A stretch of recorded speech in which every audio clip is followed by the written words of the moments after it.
Let's talk right now, though, about, well, an awful lot of staff at the BBC probably calling HR because they can't work out whether they are or they aren't facing the same rules as Gary Lineker does, because he's one of the big stars when it comes to being neutral and politically unbiased on social media. Gary Lineker certainly is thumbing his nose at the entire British public and indeed his bosses, continuing to tweet whatever he wants to tweet, as we see that review of social media guidelines after the week-long fuss over his tweet about comparing the government's migrant policy and the language surrounding that with that of 1930s Germany. Well, let's talk about this with Trevor Kavanagh, political columnist and The Sun. Good morning to you, Trevor.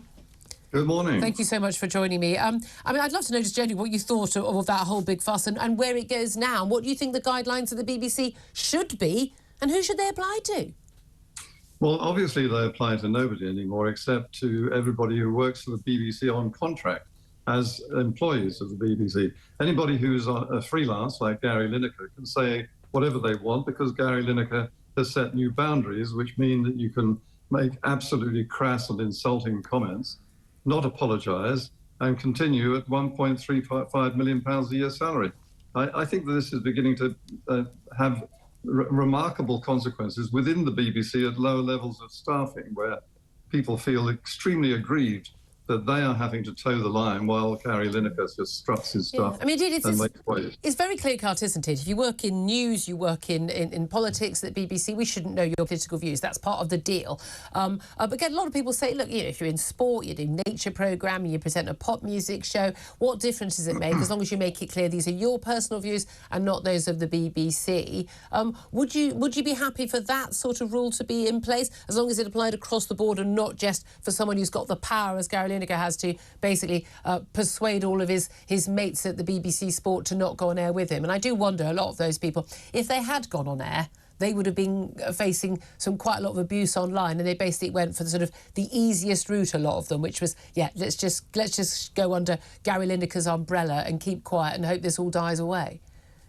Well, the thing is that Gary Lineker now is licensed to be incorrigible, so he can say what he likes and they will not discipline him. That's the one thing that's emerged from this. And it isn't so much that Gary Lineker is expressing a political opinion. Who cares about Lineker's political opinions? It's the way he expressed it and what he actually said, which was crass and ignorant, inexcusable, and he did not have the grace to try and row back in any way, shape or form to help his own beloved BBC off the hook and maybe find a form of words that would amount to an apology without losing too much face. I mean, it was the gracelessness of Gary Lineker's conduct that really is the issue here. And immediately tweeting after the, Tim Davie had apparently apologised to him, apologised to BBC staff and putting everyone on the line. I mean, this is the thing. I do feel sorry for the Director-General. I think the Chairman should definitely fall on his sword, but the Director-General between a rock and a hard place with Gary Lineker playing hardball like that. They tried to make this into a free speech battle. This is all about, he's a warrior for freedom of speech and for the poorest and most set-upon people in the world. I mean, I don't know why he thinks that young men getting on dinghies from France are the most desperate people in the world. I mean, he's got a different idea of vulnerability and desperation than I have.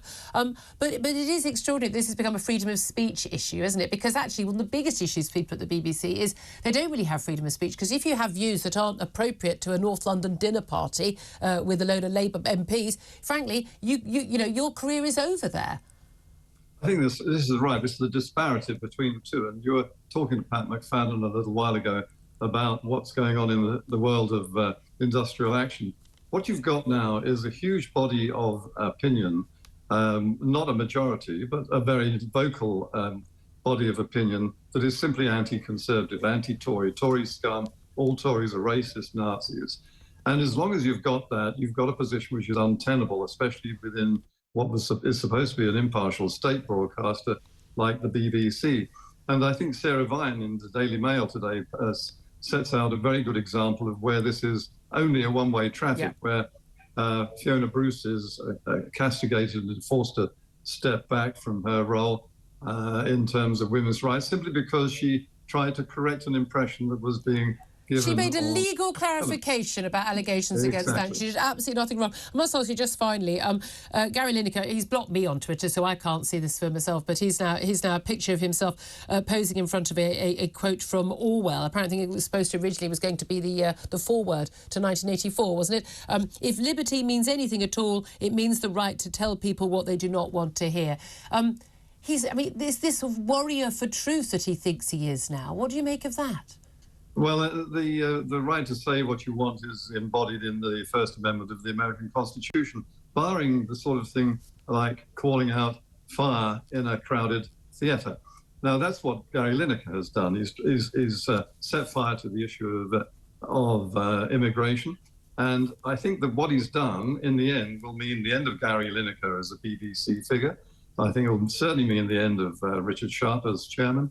And it may well bring the end of Tim Davie as Director General. And I think that one day in the not too distant future, you'll have Gary Lineker walking away from the wreckage of the BBC and tweeting, "I did that." Yeah, exactly. Trevor Kavanagh, political columnist at The Sun, thank you very much indeed.